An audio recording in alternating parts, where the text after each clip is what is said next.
Welcome to Elmika Project. Kita balik lagi ngomongin soal kamus demon.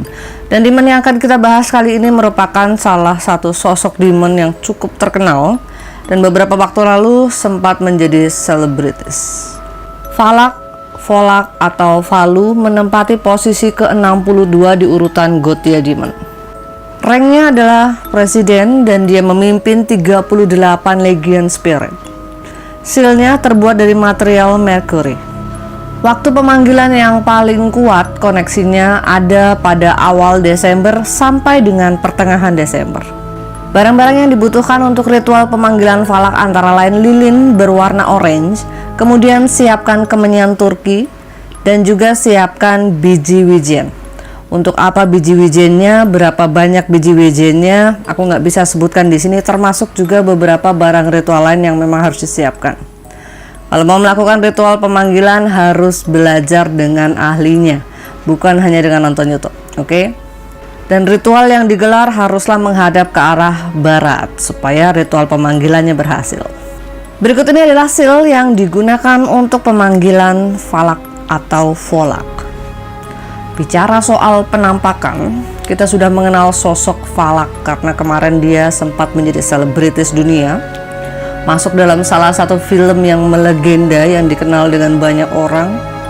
Semua orang mengenal Valak, semua orang mengenal sosok Valak adalah sosok suster yang menyeramkan. Tapi apakah benar penampakan Valak seperti itu? Sosok Valak yang sesungguhnya merupakan sosok anak kecil dan dia ada sayapnya. Kalau mau bicara sosoknya, gini deh, kalau buat penggambaran bayangkan kamu ngeliat kayak Cupid, jadi yang anak kecil yang terbang ada sayapnya, malaikat kecil gitu ya, kurang lebih seperti itu sosoknya. Cuman kalau Cupid kan kita selalu ada bayangan atau ilustrasi sosoknya cakep, imut, lucu. Nah kalau Valak nggak ada lucu-lucunya, itu aja perbedaannya.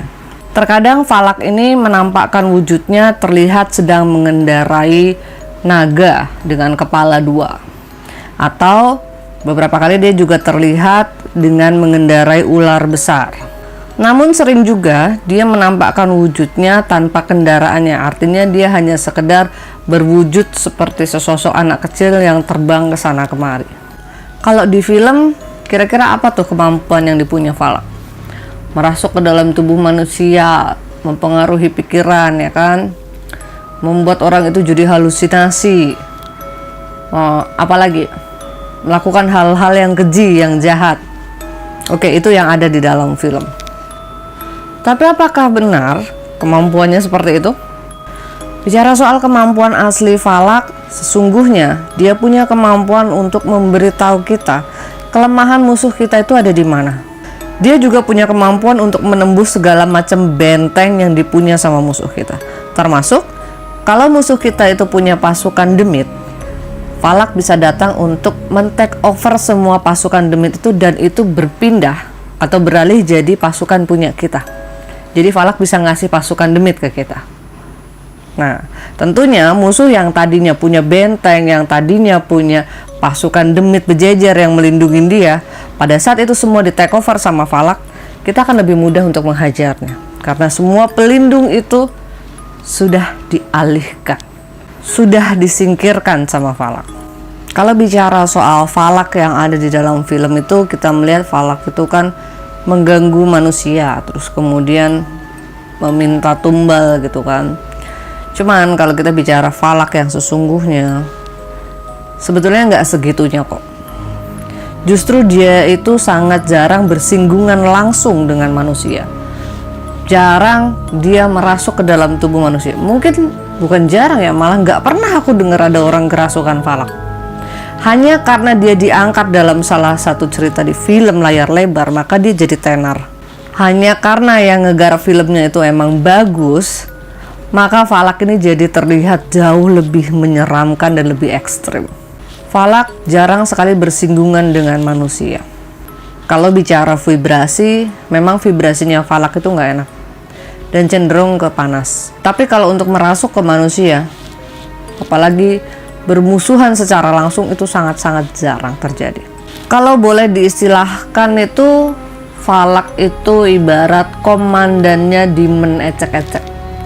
Jadi kalau ada apa-apa, dia tidak akan turun tangan langsung, tapi anak buahnya yang turun tangan.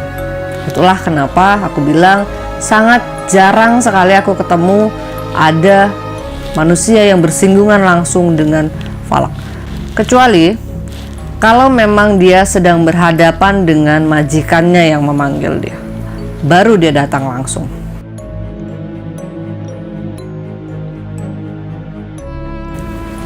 Di posisi 63 Gothia Demon kita ada Andras. Ranknya adalah Marquis dan dia memimpin sekitar 30 Legion Spirit. Sealnya terbuat dari material silver. Waktu pemanggilan yang paling kuat ada pada pertengahan Desember sampai dengan akhir Desember. Barang-barang yang dibutuhkan untuk ritual pemanggilan Andras antara lain lilin berwarna ungu, kemudian siapkan dupa beraromakan melati. Masih ada beberapa barang ritual yang harus disiapkan dan aku tidak bisa sebutkan di sini. Dan lakukan ritual menghadap ke arah selatan. Berikut ini adalah seal yang digunakan untuk pemanggilan Andras. Dan soal penampakan, seringkali Andras menampakkan sosoknya sebagai manusia yang mempunyai sayap, tetapi kepalanya adalah kepala burung hantu. Andras beberapa kali juga terlihat sosoknya sedang mengendarai serigala berwarna hitam. Atau beberapa kali juga ada teman yang melihat Andras ini datang berbarengan dengan seekor kucing hitam. Bicara soal kemampuan, demon yang satu ini punya satu kebiasaan yang sulit untuk dikontrol oleh manusia, termasuk oleh majikannya sendiri. Bukan hanya musuh yang dilibasnya, tapi Andras juga bisa melibas majikannya sendiri jika memang nanti di tengah jalan ternyata ada ketidakcocokan di antara keduanya. Dimanapun Andras berada, maka akan selalu ada konflik, ada perpecahan, ada perang, ada marah, ada emosi di situ. Situasi yang tadinya aman, tentram, tenang, begitu ada Andras muncul di situ, maka vibrasinya akan berubah menjadi panas. Hawanya akan jadi nggak enak. Orang-orang di situ akan lebih sering berantem, akan lebih sering cekcok, akan terjadi peperangan, dan sampai pada akhirnya menuju ke arah kebangkrutan. Orang akan dibuat sibuk dengan berbagai macam pertengkaran dan permusuhan sampai mereka sama-sama masuk ke dalam titik kehancuran, sampai mereka sama-sama bangkrut. Dan mereka tidak sadar kalau mereka sedang ditarik oleh Andras menuju kebangkrutan. Itulah yang bahayanya. Hal ini tidak cuma berlaku untuk musuh-musuhnya Andras, tapi ini juga berlaku untuk majikannya atau si pemanggilnya Andras juga. Kalau si pemanggilnya ini tidak cukup hati-hati, maka Andras juga bisa berbalik, menjatuhkan si pemanggil, membuatnya jungkir balik sampai bangkrut, sampai hancur total. Jangan sampai kejadian, niat kita pada awalnya adalah untuk ngerjain orang lain, untuk ngerjain musuh kita. Tapi di tengah jalan, akhirnya malah jadi kita yang dikerjain sama Andras. Jangan sampai pada akhirnya kita yang jadi hancur sendiri. Andras ini jauh lebih berbahaya dan jauh lebih merusak daripada Valak. Tapi karena dia nggak masuk layar lebar, maka dia kalah pamor dan kalah tenar dari si Valak. Padahal kalau bicara soal kemampuan, Andras jauh lebih berbahaya dan lebih mematikan dari Valak. Gothia Demon di posisi 63 kita ada Haures. Ranknya adalah Duke dan dia memimpin sekitar 36 Legion Spirit. Sealnya terbuat dari material tembaga. Waktu ritual pemanggilan yang paling kuat ada pada pertengahan Desember sampai dengan akhir Desember. Barang-barang yang dibutuhkan untuk ritual pemanggilannya antara lain sediakan lilin berwarna hijau dan juga sediakan dupa beraromakan sandalwood. Sealnya jangan lupa dan sediakan beberapa barang ritual lain yang memang harus ada. Kembali lagi, aku tidak bisa sebutkan di sini karena ini bukanlah tutorial untuk pemanggilan. Nice to know aja. Dan pastikan ritual yang dilakukan itu menghadap ke arah selatan.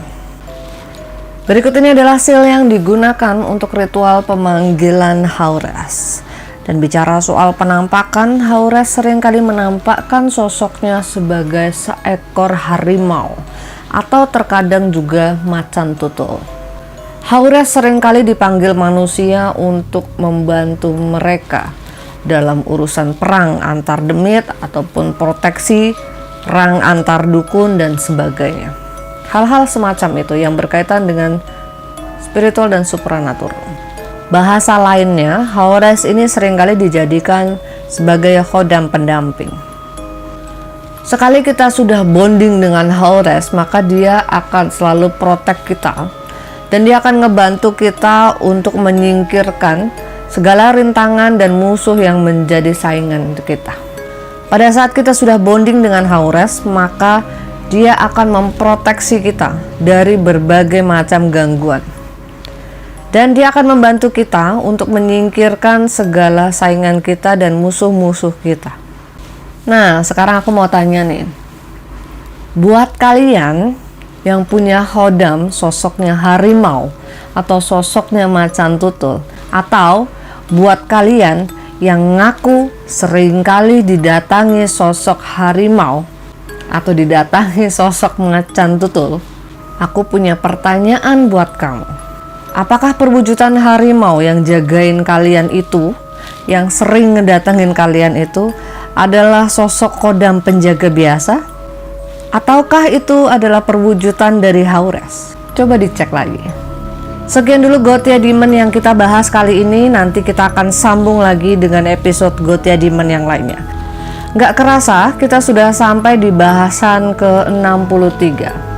Artinya sebentar lagi pembahasan kita tentang Gothia ini akan selesai. Mau bahas apa setelah Gothia selesai? Ditunggu aja kelanjutannya. Saya Elmika undur diri dan kita ketemu dengan video-video dari Elmika Project yang lainnya. Elmika Project, this is what we do.